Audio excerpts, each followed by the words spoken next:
புதுவரவு பார்வையாளர்களுக்கு வணக்கம். ஒரு பக்கம் தேர்தல் ஆணையம் விசாரிக்கலாம் அப்படின்னு நீதிமன்றம் அனுமதி கொடுத்தது. இன்னொரு பக்கம் போர்க்கொடி தூக்கி இருக்கக்கூடிய செங்கோட்டையன், இன்னொரு பக்கம் இரட்டை இலை சின்னம் முடக்கப்பட்டு விடுமா, 2026 தேர்தலில் நிற்பதற்கு இந்த சின்னம் நமக்கு கிடைக்க வாய்ப்பில்லாமல் போயிடுமோ அப்படிங்கிற ஒரு பரபரப்பான டென்ஷன்.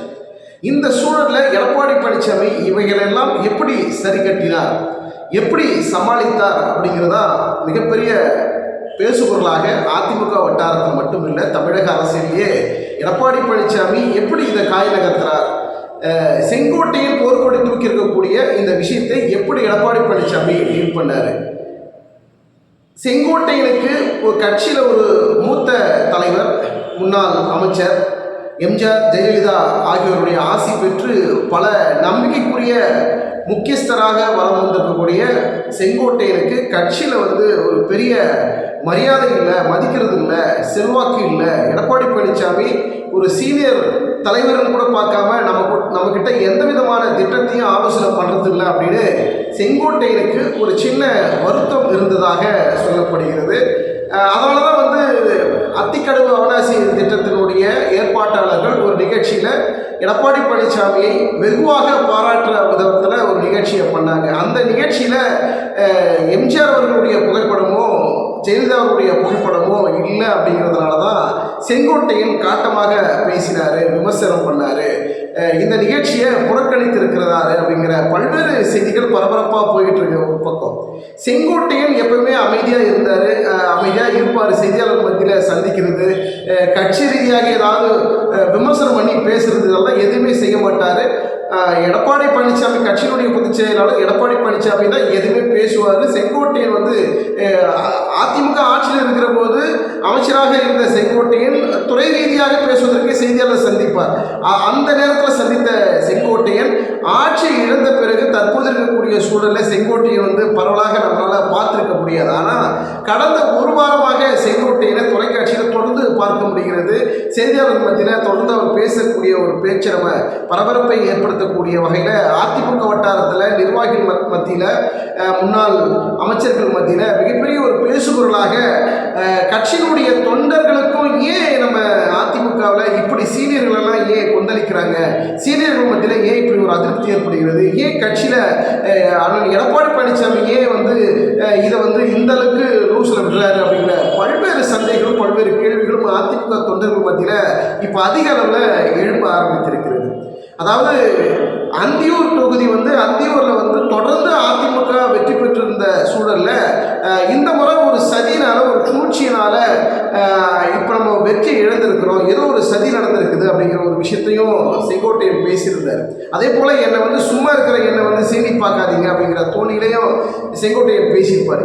ஏதோ உள்ளுக்குள்ளே ஒரு அதிருப்தி இருக்கிறது. செங்கோட்டையன் வேறு ட்ராக்கில் மூவ் பண்ணுறதுக்கு கட்சியில் இருக்கக்கூடிய முக்கிய பொறுப்பாளர்கள், முக்கிய நிர்வாகிகள் எல்லாம் செங்கோட்டையன் பின்னணியில் இருக்கிறாங்க. இது கட்சி பிளவுபடுத்துவதற்கு யாரோ சதி செய்கிறாங்க. அதனால தான் செங்கோட்டையனை தூண்டிவிட்டு ஏதோ ஒரு சதிவலை ஏற்படுத்துவதற்காக பல திட்டங்கள் யாரோ தீட்டுறாங்கிற ஒரு பின்னணியை கண்டுபிடித்த எடப்பாடி பழனிசாமி உடனடியாக ஒரு குழுவை அனுப்பி செங்கோட்டையனிடம் ஒரு சமாதானம் பேசி, ஏன் நம்ம கட்சி புலப்படுத்தக்கூடாது, நம்மளாம் ஒற்றுமையாக இருந்து வருகிற தேர்தலில் சந்தித்து நம்ம ஒரு மெகா கூட்டணி அமைத்து தேர்தலை வென்று நம்ம ஆட்சி பிடிப்போம், அந்த நேரத்தில் உங்களை எங்கே விட்டுற போகிறோம், நம்ம உங்களுக்கு சீனியர் லீடருங்கிறதுனால நான் பல்வேறு தருணங்களில் நான் உங்களை எந்த விதத்திலையும் குறைவாக நான் பேசவில்லையே அப்படின்னு எடப்பாடி பழனிசாமி தரப்பில் ஒரு குழுவை அனுப்பி செங்கோட்டையன் கிட்ட ஒரு சமரசம் பேசுவதற்காகவும் அவருடைய கோபத்தை தணிப்பதற்காகவும் ஒரு விஷயம் நடந்திருக்கு.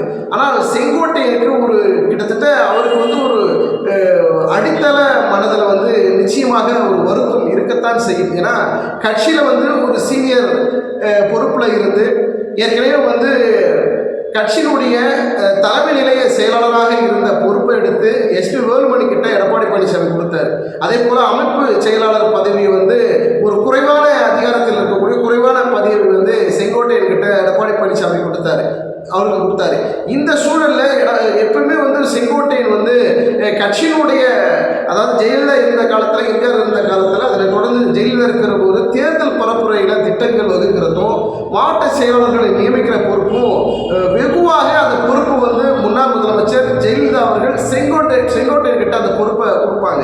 ஆனால் எடப்பாடி பழனிசாமி கட்சியினுடைய பொதுச் செயலாளராக வந்த பிறகு செங்கோட்டையன் ஓரங்கட்டப்படுகிறாரா, செங்கோட்டையனுக்கு உரிய மரியாதை இல்லையா, மூத்த தலைவரும் கூட பார்க்காம அவர்கிட்ட எந்த விதமான கருத்து கேட்போம், ஒரு முக்கிய ஆலோசனைகளையும் ஒரு முக்கிய பொறுப்பில் இருக்கக்கூடியவர்கிட்ட கேட்கறதே இல்லை அப்படிங்கிற ஒரு அதிருப்தி செங்கோட்டையன் தரப்பில் இருக்கக்கூடிய செங்கோட்டையன் ஆதரவு மனப்பான்மையில் இருக்கக்கூடியவர்கள் வட்டாரத்தில் அதிக அளவில் எழுப்பி இருக்கிறது. இந்த அதிர்வலை தான் இந்த அத்திக்கடவு அவிநாசி திட்ட ஏற்பாட்டாளர்கள் செய்த அந்த நிகழ்ச்சியில் அந்த பேனரில் வந்து எம்ஜிஆர் புகைப்படம் இல்லை, ஜெயலலிதா புகைப்படம் இல்லை, என்னை வளர்த்து ஆளாக்கிய தலைவருடைய புகைப்படம் இல்லைங்கிற ஒரு அதிருப்தியை வந்து ஏன் வெளிப்படையாக செய்தியாளர்கள் மத்தியில் செங்கோட்டையன் பேச வேண்டியதற்கு என்ன காரணம்? இது கட்சிக்குள்ளவே கட்சியுடைய பொதுச் செயலாளர் எடப்பாடி அவர்கிட்ட தொலைபேசியோ இல்லை நேரில் சந்தித்தோ இதை பற்றி பேசியிருக்கலாம், விசாரித்திருக்கலாம், ஒரு சமரசமாக போயிருக்கலாம், இல்லை ஒரு கோபத்தை கூட எடப்பாடி பழனிசாமி கிட்ட தெரிவித்திருக்கலாம். இதை வந்து வெளிப்படையாக ஒரு கட்சியை வந்து தன் கட்டுப்பாட்டில் இருக்கக்கூடிய நம்முடைய ஒட்டுமொத்தமாக அதிமுக இருக்கக்கூடிய நம்மளே வந்து செய்தியாளர் மத்தியில் பேசுறதுனால நம்மளே அசிங்கப்படுத்தக்கூடிய ஒரு சூழ்நிலை ஏன் வந்து செங்கோட்டையன் ஏற்படுத்த வேண்டும் அப்படிங்கிற சந்தேக பார்வை ஒரு கேள்வியும் மக்கள் மத்தியிலும் சரி அதிமுக தொண்டர்கள் மத்தியிலும் அதிக அளவில் இருந்தது. இதை வந்து வெளிப்படையாக பேசுவதற்கு என்ன காரணம் அப்படிங்கிற பல்வேறு கேள்விகள் இருந்தாலும் கூட செங்கோட்டையனுக்கு அடிப்படையிலேயே வந்து அவருக்கு வந்து ஒரு அதிருப்தி இருப்பதாக அவர் வட்டாரத்தில் இருக்கக்கூடிய ஒரு செய்தியாக பார்க்கப்படுகிறது. நிச்சயமாக இருக்கத்தானே செய்யும். மறைந்த முன்னாள் முதலமைச்சர்கள் செங்கோட்டையனுக்கு கொடுத்த அந்த வெகுமதியும் ஒரு மதிப்பும் மரியாதையும் ஒரு நம்பிக்கையும் தற்போது இல்லை அப்படிங்கிறது செங்கோட்டையனுக்கு ஒரு வருத்தமாக இருக்கிறது அப்படிங்கிறது தான் நம்மளால் புரிந்து கொள்ள முடிகிறது. அதிமுகவை நம்ம ஒற்றுமையாக இருக்கணும், அதிமுகவை பிளவுபடுத்துவதற்கு பல சதிகள் நடக்குது, நம்ம கட்சி வந்து வலுவாக வைத்திருக்கணும், பிரிவு நிலைக்கு கொண்டு போகக்கூடாதுன்னு சொல்லக்கூடிய செங்கோட்டையன் ஏன் இப்படி அதிருப்தி மனநிலை பேசினார் அப்படிங்கிற பரபரப்பு செய்தி வந்து அதிமுக வட்டாரத்தில் தொண்டர்கள் மத்தியில் இருக்கு. இதை வந்து எடப்பாடி பழனிசாமி சாதுரியமாக செங்கோட்டையன்கிட்ட ஒரு டீம் அனுப்பி சமரச பேச்சுவார்த்தையில் இப்போ செங்கோட்டையன் எடப்பாடி பக்கம் இருக்கிற வகையில் சமாதானப்படுத்தி வைத்திருக்கிறார். உங்களுக்கு என்ன குறைச்சலாக நம்ம வழிநடத்தி விட்டோம், உங்களை கேட்காம நாங்கள் எதுவுமே செய்ய போகிறதில்லை, இனி வரக்கூடிய காலங்களில் நாங்கள் அது போன்ற எதுவும் நடக்காத நாங்கள் பார்த்துக்கிறோம் அப்படிங்கிற ஒரு வாக்குறுதியையும் 2026 சட்டமன்ற தேர்தல் அதிமுக அமோகமாக வெற்றி பெற்றால் ஆட்சி பிடிக்கின்ற பொழுது நம்ம பல்வேறு விஷயங்கள் நம்ம செய்ய இருக்கிறோம், உங்களை விட்டுட்டு நாங்கள் என்னென்ன செய்ய போகிறோம் அப்படின்னு எடப்பாடி பழனிசாமி தரப்பில் செங்கோட்டையனுக்கு வாக்குறுதி கொடுத்துறதுனால தான் செங்கோட்டையன் தற்போது அமைதியாக இருக்கிறார்.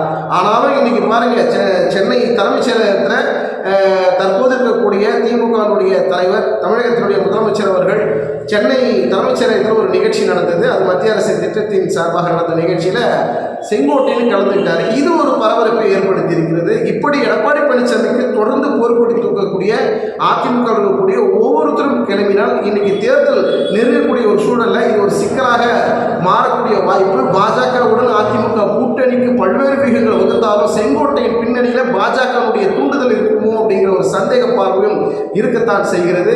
பாஜக அதிமுக கூட்டணி அமைந்துவிடக்கூடாதுன்ற ஒரு சதியும் வெளியில் நடக்கிறது.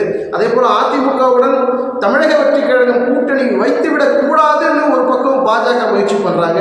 இன்னைக்கு விஜய் அவர்களுக்கு வைப்பிரிவு பாதுகாப்பு மத்திய அரசு மூலியமா கொடுக்கப்பட்டிருக்கிறது. காரணம், அதிமுக பாஜகவுடன் கூட்டணி வைப்பதற்கு தமிழக வெற்றி கழகம் பின்னாடியே அவங்க கொண்டு வந்துடலாம், ஓரணியில் நம்ம எல்லாம் ஒற்றுமையாக திரளுவோம், பாஜக அதிமுக பாமக தேமுதிக தமிழக வெற்றி கழகம் இப்படி ஓரணியில் நம்ம திரளக்கூடிய வாய்ப்புகளை உருவாக்கும் அப்படிங்கிறதுனால தான் விஜய் அவர்களுக்கு வைப்பிரிவு பாதுகாப்பு மத்திய அரசு உள்துறை அமைச்சகம் கொடுத்துருக்கிறதா அப்படிங்கிற ஒரு பார்வையும் இருக்கிறது. பின்னாடி பாஜக பல கேம்கள் விளையாடுகிறது, பல சதி திட்டங்கள் தீட்டுவதை விட அதிமுகவையும் தமிழக வெற்றி கழகத்தையும் பாஜகவுடன் மெகா கூட்டணி அமைப்பதற்கு என்னென்ன காரணங்களை நம்ம கண்டுபிடிக்கலாம், அதற்காக என்னென்ன விளைவுகளை தமிழகத்தில் ஏற்படுத்தலாம், அரசியலில் என்னென்ன அதிர்வலைகளை ஏற்படுத்தலான்னு அமித்ஷா டீம் வந்து பயங்கரமாக தீவிரமாக செயல்படுது அப்படிங்கிற ஒரு பார்வையும் தற்போது அரசியல் வட்டாரத்தில் பேசக்கூடிய ஒரு பரபரப்பான செய்தியாக இருக்கிறது.